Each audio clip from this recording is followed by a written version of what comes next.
Adrien.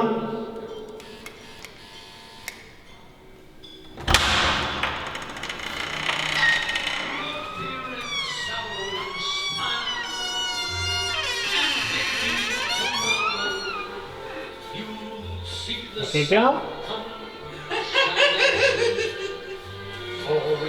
C'est quoi ces objets? Chelou à l'époque.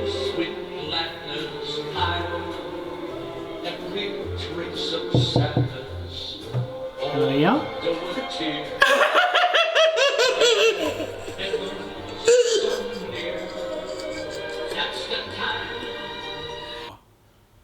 Salut et bienvenue dans une nouvelle vidéo de Manax Movies. Aujourd'hui on va vous parler avec Nico du Joker De Todd Phillips. de Todd Phillips avec Joaquin Phoenix. voilà, et non Joaquin Phoenix. Oui, c'est un grand Je me débat. suis renseigné, voilà, c'est donc, Joaquin c'est Joaquin Phoenix. Phoenix. Donc j'arrêterai de dire maintenant Joaquin Phoenix. Mais parle-nous un peu de Todd Phillips et de Joaquin. Donc, Todd Phillips, réalisateur du Joker, est surtout connu précédemment pour avoir fait des comédies bien lourdes, parce que c'est pas mon genre préféré, qui était entre autres le Starsky et Hutch avec Ben Stiller, Et les 3 Very Bad Trip, Voilà. principalement évidemment il est connu pour ça, et plus récemment il a changé de registre avec War Dogs, qui était avec Jonah Hill si ma mémoire est bonne, et donc là il enchaîne avec ce drame qui est Joker et Joaquin Phoenix, voilà, comme quand on a beau dire Ouais, c'est dur. Ouais. les habitudes dans les vidéos, Joaquin Phoenix que vous avez probablement vu dans Gladiator et dans un de mes films préférés qui est Heure. Mais bon, il y a eu Heure, il y a Gladiator, il y en a d'autres, mais bon, il a une filmographie Gladiator, assez- il a fait The Beautiful Day aussi, Ouais. d'un vétéran qui revient de la guerre et qui Exactement. se voit en train de défoncer des gens. Enfin, Il y en a plein, voilà, Joaquin Phoenix est un excellent acteur. Et en autre au casting, on rajoute aussi Robert De Niro, que je pense on n'a pas besoin de présenter, et Frances Conroy. qui joue entre autres dans les American Horror Story, voilà, et qui joue là la maman d'Arthur Fleck Voilà. dans ce film. Donc ensuite, avant de vous parler, de vous faire un résumé du film et de vous donner notre avis nous deux, je voudrais, Nicolas, t'as pensé quoi de la photographie du film, Alors, la photographie est... notamment de nuit? La photographie est totalement excellente. Après, c'est pas une surprise. La photographie a été attribuée à Lawrence Sher, qui est un habitué des films de Todd Phillips et qui récemment fait Godzilla 2, le roi des monstres. Et déjà à l'époque, Fucking King Monster. voilà. Déjà moi à l'époque, j'avais trouvé que la photographie de ce film était assez ouf. Donc, vu le résultat sur Joker, c'est pas une surprise. Et musicalement, les musiques de fond, c'est par une compositrice islandaise dont je ne prononcerai pas le nom. On est désolé. Mais voilà, On a essayé tous les deux, c'est pas possible. on va incruster le nom en bas de l'écran. Mais pour vous donner une idée, c'est aussi la compositrice qui a fait les musiques de l'excellente série Tchernobyl que je conseille. Voilà. Ouais. Donc les sonorités, vous savez très bien ce que ça donne et excellent choix. Et parce que je suis une personne extrêmement chiante, je vais donner un petit mot sur la version française parce que par question d'emploi du temps, on n'a pas eu le choix que de le voir en français. On va se rattraper, on va le voir en VO très prochainement. Le Joaquin Phoenix est doublé par Boris Frélinger, qui est sa voix habituelle. Voix que vous pouvez aussi entendre sur Jason Statham en général. Et pour les anecdotes un peu plus drôles, c'est la voix du chapeauté et du commandant Shepard dans Mass de Effect. Mass Effect 3. Voilà. Voilà, donc J'ai des copains à qui ça rappellera des souvenirs. voilà, donc ça c'était pour l'aspect totalement technique. Et maintenant on va donner un petit peu notre avis. Et je vais commencer par celui qui l'a vu bien avant moi et qui était beaucoup plus soufflé par le film. Il n'y aura pas de spoil, vous inquiétez pas. Jamais. Donc, on est dans un Gotham City des années 80 et on va suivre la vie d'Arthur Fleck, comédien raté et souffrant de maladie mentale. Et Todd Phillips et Joaquin Phoenix vont nous montrer la vie d'Arthur Fleck dans son appartement pourri et son quartier lugubre de Gotham. Et on va le suivre déambuler comme ça, tel un arlequin de papier dans tout le long du film. On va le voir se faire rejeter par ses proches qui le trouvent bizarre. On va le voir se faire rejeter par la société qui serait censée l'aider à essayer de soigner sa maladie mentale. Et c'est une succession d'événements qui vont le transformer. dans sa recherche de lui-même, après une agression, après d'autres événements, qui vont l'emmener en fait dans cette espèce de quête personnelle, de quête de soi, et il va finir par se rendre compte qu'il existe. Et c'est après le passage dans un cabaret où il va être repéré par une émission, un talk show qui est tenu par Murray, qui est joué par Robert De Niro. On n'en a pas parlé au début du casting, mais qui est joué par Robert De Niro, qui joue très bien son rôle d'ailleurs. Il va être appelé dans cette émission qu'il regarde le soir avec sa mère, dont il est ultra fan, dont il aime beaucoup le personnage de Murray, pour un final qui va finir dans une espèce de bouffée d'air et d'oxygène dans les flammes, quoi. C'est juste... C'est pas un film de super-héros, c'est pas un film de super-vilain. C'est un drame horrifique sur la non-acceptation sociale de gens qui ne sont pas dans la norme. Voilà. Et c'est pas un film à montrer aux enfants. Clairement pas. C'est un film qui va vous... Quand vous allez sortir de là, il va vous falloir du temps. Moi, je l'ai comparé un peu à Parasite, dans certaines façons, dans certains plans du film, et on y reviendra après. Enfin voilà. Et on va enchaîner sur les avis. Moi, mon avis, c'est que cet homme-là mérite un Oscar pour ce qu'il a fait là. J'ai adoré le film. Je l'ai vu hier, donc on était mercredi à sa sortie. Je suis allé le revoir aujourd'hui avec Nicolas. On est jeudi. Pour qu'on puisse faire cette critique ensemble. Hein. Je vais le monter ce soir et ça sortira demain, vendredi. Et demain soir, donc vendredi soir, je vais retourner le voir pour le voir en VO. Mais c'est cette année l'un des films qui m'a le plus marqué. Alors on verra, hein, l'année n'est pas finie, mais ça s'en rapproche. Et vraiment, Todd Phillips a fait quelque chose de grandiose. A fait un film et a donné une backstory à ce personnage qu'est le Joker. Foncez voir ce film. Voilà, vous allez forcément l'aimer. Nicolas, ton avis à toi? Alors mon avis, t'as presque tout dit. Alors effectivement, n'allez absolument pas voir vos gosses voir ce film, parce qu'effectivement l'interdiction chez nous est de -12. On va pas se mentir, elle mériterait limite d'être beaucoup plus. Mais bon, ça c'est un autre débat, mais voilà, c'est vraiment pas un film pour gosses. C'est pas parce que c'est le Joker que de suite tu auras toutes les références à Batman et compagnie. Il y a des références à l'univers de Batman. Elles sont super bien amenées d'ailleurs, elles sont juste ce qu'il faut et comme il faut. Comme il faut, elles sont minimes, c'est pas un film où on va te dire « Oh regardez, il y a du Batman partout ». Non, absolument pas, c'est absolument secondaire, c'est vraiment un film sur le Arthur Fleck qui se transforme lentement mais sûrement en Joker parce qu'il est rejeté par la société, rejeté par sa maladie et tout ce qui en suit en fait. Par la société qui lui reproche même sa maladie en fait. C'est la problématique de quand une personne est différente, et on le voit dans le film avec le personnage bien sûr d'Arthur Fleck, mais aussi du nain, si tu veux, qui est là pour contrebalancer ce truc-là. C'est-à-dire qu'en fait, si vous êtes différent dans une société en entonnoir, dans une société comme celle de Gotham, est-ce que je me risquerais à dire comme une société bref, voilà, vous m'avez compris. Si vous êtes différent, on va vous reprocher cette différence, c'est-à-dire qu'on va pas éduquer les gens dans le sens à vous dire que c'est les différences qui font un monde, quoi. Il y a pas de... Et non, à aucun moment dans le film, si vous voulez, on se dit, et ça c'est hyper fort, putain, mais quel connard ce Arthur Fleck. Non, ce qu'on se dit, mais quelle merde cette société pourrie qui est pas capable de l'accepter et d'arriver à lui filer un coup de main, parce que pendant tout le film, si vous voulez, vous êtes dans l'empathie avec ce mec-là. À aucun moment, il y a peut-être des moments où, effectivement, j'étais un peu dans le dégoût sur certaines choses, mais en même temps, on peut rien lui reprocher de ce qui lui arrive à ce gars-là. Il est malade, en fait. Il est malade et il va se retrouver à la rue psychologiquement parce que les structures qui sont là pour l'aider ne sont plus là pour l'aider.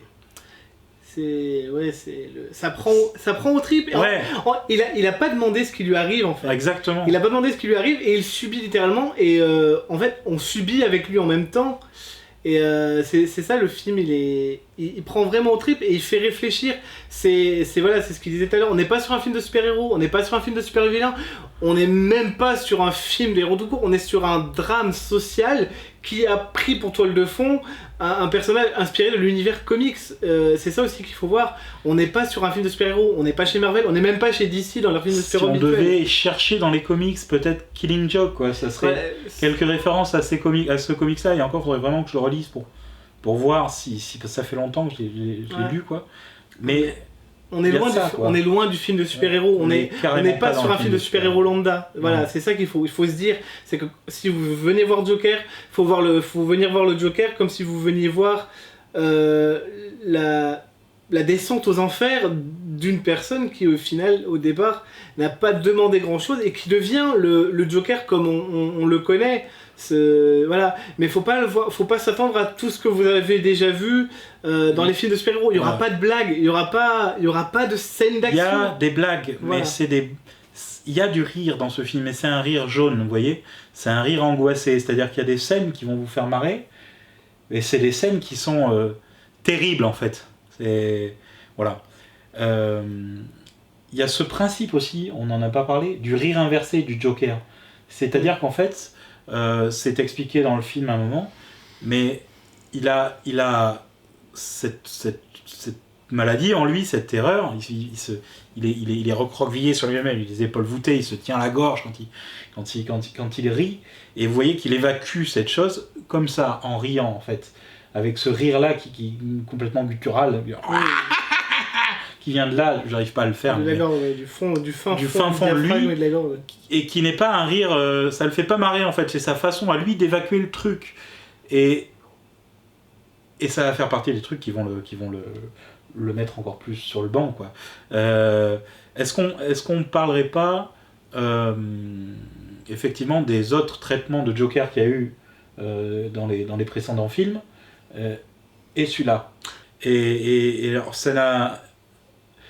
Tous les Jokers qu'il y a eu au cinéma, en série télé, Nicholson, en série télé, Mark Hamill qui doublait la version de 90, oui. Jared Leto, et oui, il fait partie du Ledger, Heath Ledger. En fait, ils ont tous joué une personnalité du Joker, et on peut pas les comparer en fait. Donc c'était juste un point que je voulais mettre là-dessus. Le jeu de Nicholson, le jeu de Ledger, le jeu de Leto, parce que encore une fois, moi je dirais que le problème dans Leto, c'est pas Leto en fait, c'est juste qu'il est inexistant dans le film. C'est tout en fait. Et qu'il apparaît littéralement en 5 minutes. 7 minutes, 7 minutes, mon frère. Et le jeu de Phoenix, ouais, on va enclencher là-dessus sur le jeu de Phoenix qui est juste absolument assourdissant. Déjà la transformation physique, parce que il est maigre dans ce film, extrêmement maigre, si bien que d'une maigreur maladive. Il y a un plan où on le voit de dos vouloir desserrer ses chaussures de clown, et c'est ce que je disais à Adrien, c'est-à-dire qu'on sent que son corps pourrait se briser aussi facilement que sa vie sur le point de se briser. Complètement fragile en fait, c'est ça, hein, le mental est quasiment en train de se briser, quoi. Il est habité, je sais pas, tout ce que je sais, que j'ai lu, c'est qu'il avait, dans son traitement du Joker, oui. Il voulait pas que son personnage, il voulait pas que son personnage soit analysable, ouais. par des psychiatres. Ouais. Du coup, il a joué plusieurs maladies, ouais. Plusieurs maladies mentales, et il a fait un mix de tout ça pour créer le personnage d'Arthur Fleck. Mais je pense que ça a dû le travailler assez longtemps.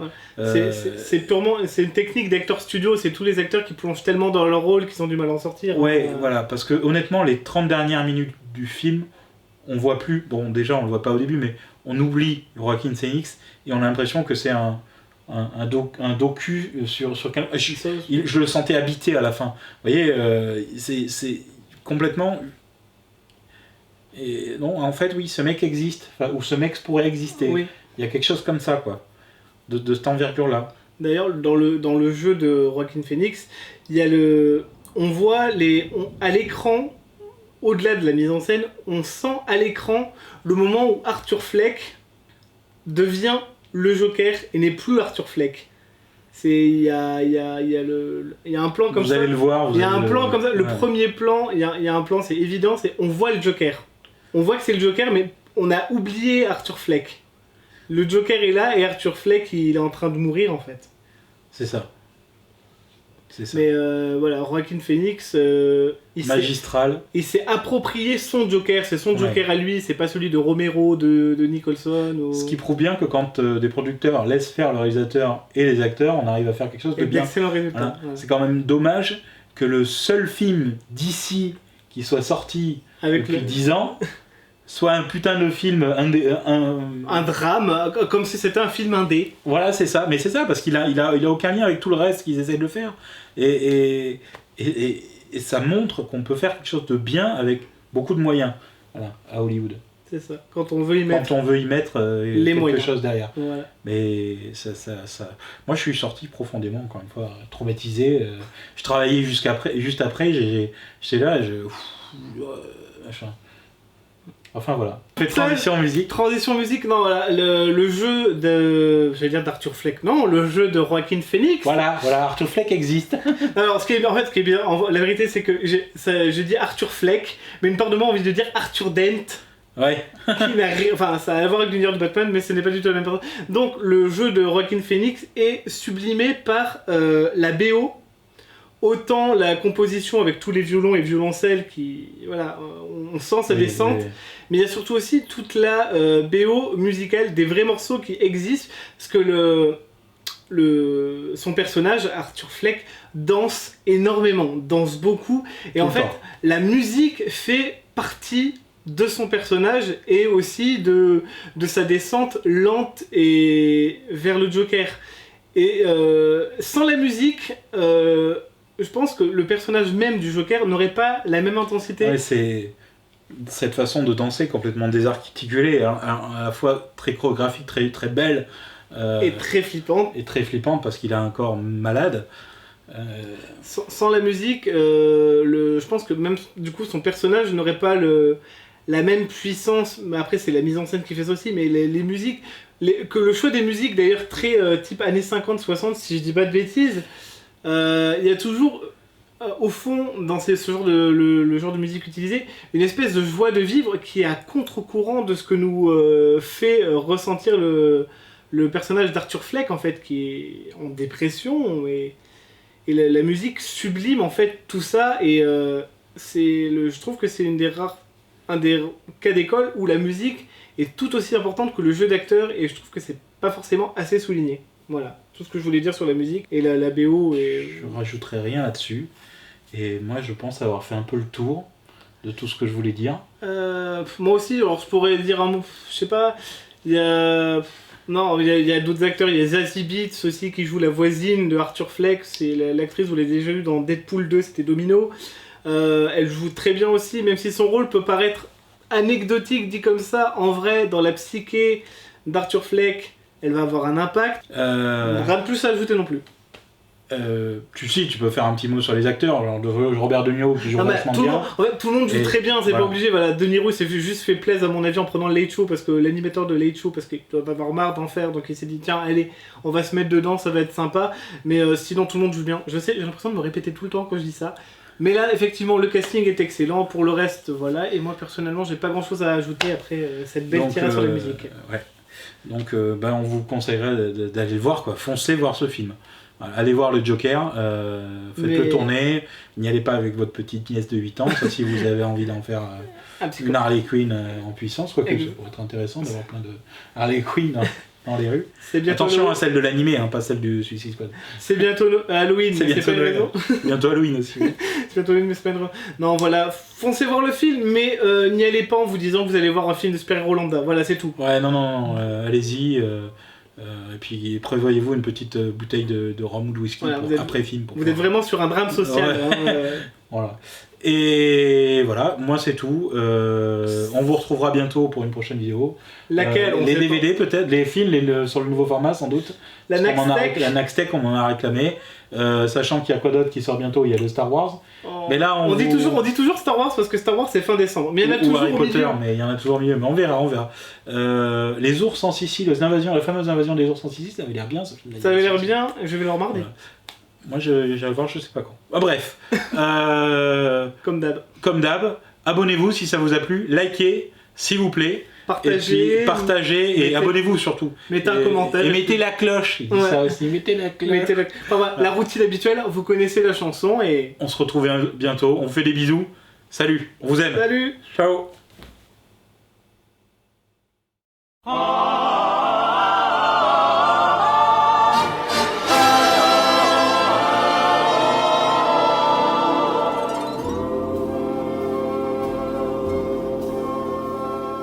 Smile, though your heart is aching. Smile, even though it's breaking. When there are clouds